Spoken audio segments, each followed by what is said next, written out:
Naimbag nga daw, kanya tayo aming kakabsat. Sa taman kat discussion tayo about iti kinapudno, iti panangpili ni Apo Diyos kadag iti tao na. Iti entire nga church nga ako na tayo. Dan duwa nga arguments or discussion about iti panangpili ni Apo Diyos nga iti panangpili kan ni Apo Diyos kat conditional na mga stand nga panangpili ni Apo Diyos nga naibasar iti kinasasino na or unconditional iti panangpili ni Apo Diyos. Ngarod iti dayta nga duwa nga stand dagiti duma namati iti may sakit saydan na nga naibasar di panangpili ni Apo Diyos when gaputa mamati di may nga tao iso nga pinili na hindi may samat saydan na nga pinili ni Apo Diyos di tao gaputa isuna ket amuna or isuna ket Diyos isuna iso nga pilyan na talaga di kayat na nga pilyan based ijay kina-sovereign na. Ngaron, iti sao ni Apo Diyos, ilawlawag na launay kanya tayo, adalin tayo, taratanin tayo, tamnakasta, hopefully matulungan tunggal may sa kada tayo, babayan titulong to Holy Spirit, maawatan tayo nga ti panangpili ni Apo Diyos, iti tao na, ket na ibasar iti kinasiasino na, or kina Diyos na nga makuna, iti other term na, unconditional election, gasta ni Apo Diyos. Okay. Ti conditional election nga makunaket na ibasar ti panangpili ni Apo Diyos iti may salakan nga po iti kina all knowing na no iti kina in foresight na hindi makita na di tao nga mamati syempre ni Apo Diyos manakabalin amin hindi makita na di tao nga mamati pinili na isunan when ta makita na nga di tao gamin ket agporsige nga mamati. Ngan unconditional election ti makunatiyo ti panangpili ni Apo Diyos iji maisalakan ket naka-base iji kina-sovereign ni Apo Diyos kina Diyos ni Apo Diyos saan nga nagbasar iji tao no di ket nagbasar ni Apo Diyos iji kinasasino na iti purpose na iji plano na or pangedeng na nga naibasar iji pangget na naibasar bukod na nga nakem ni Apo Diyos iti mismo nga kinasasino na iti kaasi na iji nga nag-base isuna, iji inaramid na nga panangpili, nga saan ket di, nga ijay inaramid ti tao, tapnit kasta ket pilyan ni Apo Diyos. So parang ti usapan nito ikat ni Apo Diyos ba tinang pili or ti tao ti gumapo, tapnit kasta ket pilyan ni Apo Diyos, jay tao, naway naramid ti tao. Siyempre, iti sao ni Apo Diyos, di tao kat managbasol, never nga pilyenda talaga ni Apo Diyos. Awan iti kanyada, nga agsarili da nga umasidig ka ni Apo Diyos, masapul nga guyuguyan talaga ni Apo Diyos isuda, tapno iti kasta kat patsyenda ni Apo Diyos.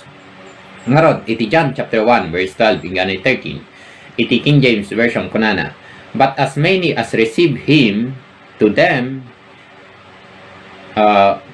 gave He power to become the sons of God, even to them that believe on His name. So, kadagijay namati kina Hesus Kristo, imbilang ni Apo Diyos isuda, ikana isuda iti, biyag ngagnayon, which were born, not of the blood, saan nga gapu iji dara, not of the will of the flesh, saan nga iji decision, iji pangeding di tao, nagdesisyon, not of the will of man, saan nga unang pili ti tao, but of God. So, iti dito, may ipakita nga, saan da nga pinili ni Apo Diyos, digli taga Nazaret, saan da nga namati ka ni Apo Diyos, when, saan nga pinili ni Apo Diyos isuda, when tamamati da, no dikat, ni Apo Diyos di nagtrabaho katakwada, nang pili katakwada, tapno iti kastaket mamati da. Will ni Apo Diyos, nga agbalin isuda nga anak na, isunat gapuna, nga, mapanda talaga kani Apo Diyos.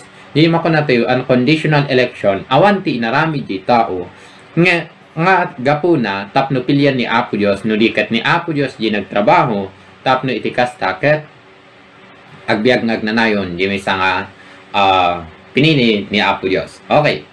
Magbasa tayo iti sumagmamano nga verses iti sao ni Apo Diyos and then hopefully makatulong kanya tayo. Sa rin tayo di Ephesians chapter 1 verse 4 inggan iti verse 6.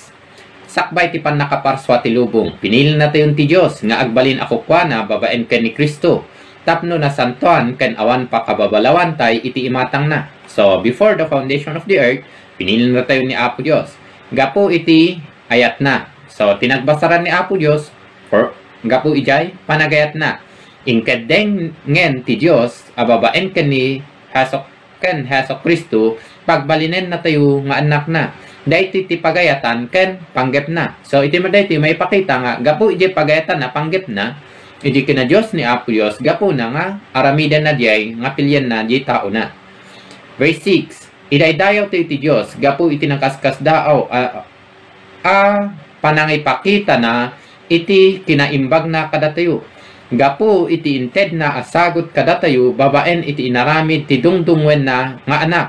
So iti dayta gapu ta dati pinili ni Apo Dios agtrabaho talaga ni Apo Dios ikompleto na ibaon na ni Hesus Kristo. Verse 11 iti chapter 1 naing maaramid dagiti amin ababanag kas may nurot iti plano ken pangedeng ti Dios. Pinili na tayo nga agbalin at tao na babaen iti panakikaykay sa tayo ken ni Kristo gapu iti panggep na iti punganay. So anya ti gapu na nga pilyan ni Apo Dios. When ta plano ken pangedeng ni Apo Dios gapu iti kina sovereign ni Apo kina Dios ni Apo Dios gapu napilyan na jay agbaling nga tao na. Verse 12 idaydayaw tayo nga rod tinadayag a Dios datayo nga imun una nanginamnama kani Kristo.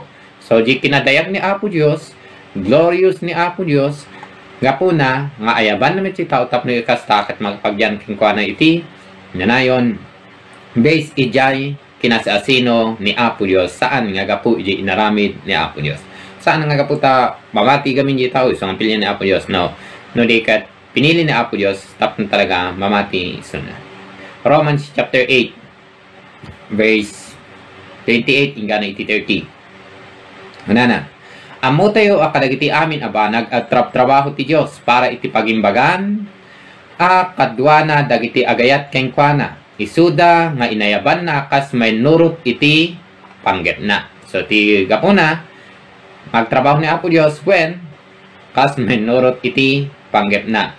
Dagiti pinili idin ti Dios tinudingan namet ida nga agbalin kas iti anak na tapno agbalin ti anak big letter A nga inauna kadagiti adu nga agkakapsat. Verse 30 iti kasta inayaban ti Dios dagiti pinili na saan na lang nga inayaban ida no diket pinagbalin na pay ida analinteg. So pinili na inayaban na pinagbalin na analinteg saan na lang pinagbalin analinteg no diket imbingayan na pay ida iti gloriana which is tinabanggit iti tatay iti verse 12 iti chapter 1 iti Ephesians nga di kinadayag ni Apo Dios glorious ni Apo Dios gloria ni Apo Dios ibingayan na pay dagijay pinili na. Mabante tayo iti chapter 9 verse 11 ngem tapno maipakita at ipanangpili panakapili ti maysa kadakwada ket may nurot iti panggep ti Dios. So pansinan niyo tapno maipakita ti panangpili panakapili ti maysa kadakwada ni tao ni Apo Dios ni Hesus Kristo ket may nurot iti panggep ti Dios kinuna ti Dios ken ni Rebecca sakbay anaipas ngay dagiti anak na agserbinto ti inauna iti inaudi. So awan pa iti naaramidan dagiti anak ni Rebecca da Jacob ken ni Esau awan pa iti naaramidan dan naaramidan jep anang pili ni Apo Dios saan nga na-base gaputa mas may nasingpet ni Jacob or mas may aramidan na isang pilyan na no. San nga siya kinunana da ito'y sakbay nga adda inaramid da naimbag wenno dakes nalawag nga rod at ipanangpili ti Dios na ibatay iti bukod na anakem or makuna God's own will sariling nakem ni Apo Dios saan nga nakem ni Rebecca saan nga nakem ni Jacob or ni Esau no dikat nakem talaga ni Apo Dios will ni Apo Dios saan nga ti anyaman nga inaramid da. So naipakita lang na makita tayo ipanangpili na Apo Dios kas menurut panggep na naibatay iti bukod na anakem. Verse 13 kas ko natin na santon asurat inayat ko ni Jacob ngem ginurak ni Esau ngarod okay injay kas ko natin na santon asurat inayat ni Apo Dios ni Jacob adan talaga iti kina-sovereign iso na nga pili bahala iso na ti makaamu jay pilyan na ken jay saan mat ni Apo Dios mang aramid jay when ta Dios iso na. Verse 16 ijay chapter 9 Ti panangpili ti Dios iti maysa a tao saan a naibatay iti pagayatan wenno aramid ti tao no di iti kaasi ti Dios. So anya ti nagbasaran ni Apo Dios nga mangpili diay. Di babaen iti kaasi ni Apo Dios. Ngarod makita tayo. Nampay nga may baga tayo nga unconditional election when tani Apo Dios nang pili based iti panggip na, iti kina-sovereign na, kina-Dios na, iti iso na nagbasar, na ibatay iti bukod na anakem, so kapilyan na, iti kaasi na nga nagbasar, nga saan nga iti inaramid ti tao, awan connection ti aramid ti tao iti panangpili ni Apo Dios. May ibaga tayong rod, unconditional. Kasi awan ti inaramid ti tao, awan ti kondisyon tapno iti kasta ket pilyan ni Apo Dios imisa. May pakita na una iti dayto iti kaasi ni Apo Dios, iti parabor ni Apo Dios kada tayo. Nga babaen iti talaga kinasasino ni Apo Dios, pinili na tayo tapno iti kasta ket ikan na tayo iti biag ngagnanayon. Pagyamanan tayo kani Apo Dios. Tapno iti kastag ka na tayo mitlang iti ayat tapno mamati tayo ka na po tayo nga sa Kristo. Iti Acts chapter 13 verse 38. May sa dito yung kanayang bangiting versikulo. Iti mangagda ito idagiti hantil, idagkasagsaban ng Apostle Paul. Nagraguda ket dinaydayaw dati mensahe ti Apo, ket nagbalin ang mamati dagiti na ituding iti biag ngagnanayon. Ada kami dagiti misconception iti dayto nga no ibagada, oh okay. No pinili garod ni Apo Dios, o di ba amon tagsarbi, awanin tagtrabaho ka ni Apo Dios, makamumit nga ni Apo Dios, iti pinili na, so bahala isunan, saan kasyay? No di kat adakit nga makita tayo nga gaputa Dios ni Apo Dios, glorious ni Apo Dios, man nakabalin unay ni Apo Dios, kumakit tayo nga agsarbi kay kuana. Agtrabaho tayo ka ni Apo Dios, aramidin tayo pagayatan na, kasi Dios isuna nga itrabahoan tayo, nga saan kit nga okay, pinili na iso nga, okay lang, nagtrabaho no saan, mali, no di kat agtrabaho tayo, wenta, man nakabalin unay ni Apo Dios, agsubmitar tayo tipan nakabalin ni Apo Dios. May sapay nga, minsan kat misinterpret na, no piniligan ni Apo Dios, di tao na, di ba amon ti ag-evangelize? No, iti sao ni Apo Dios, naglawag launay, minandara na aming tao tapnoy kastag kasabato yung tinaimbag na damag.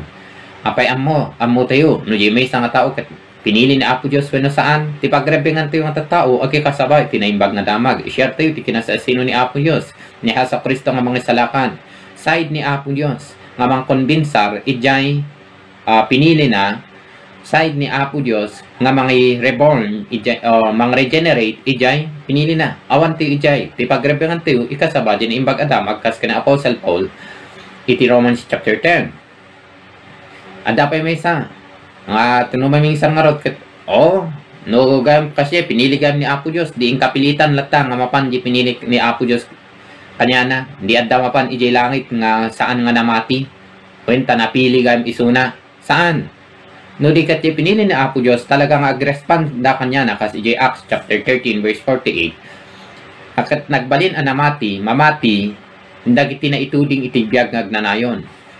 May kasaba din imbag nga damag, agrespan nga talaga, di pinili ni Apo Dios, kwenta ni Apo Dios, mangkumbinsar kenkwana. Saan met nga mabalin manin, nga kuna tayo nga ag-separate diay, taag trabaho ni Apo Dios, ijay nga tao tapno kastak ng mati. Sino ba mang ted iti pamati ken ijay tao? Siyempre ni Apo Dios. Iti Romans chapter 12 verse 3, naglawag launay, nga ited ni Apo Dios, iti pamati. Hebrew chapter 12, verse 2, nga ti paggapuan ti pamati, ket na puto yung Hesus Kristo, isa namang puno iti pamati. Ngaron, tunggal may sa kanya tayo, agtalag tayo kani Apo Dios. Saan tayo kung mga babalawen, ti naramid ni Apo Dios, kinasasino ni Apo Dios, nga mangpili, tano bilang da tayo, ti mangpili kani Apo Dios, saan tayo kaya. No kung natin manin, nga nagbasar ni Apo Dios, iji inaramid tayo, tapno itikasta nga pilyan tayo. Mabalin nga mauto-uto ni Apo Dios, ngam saan nga kasyay. Ni Apo Dios kat Dios isuna.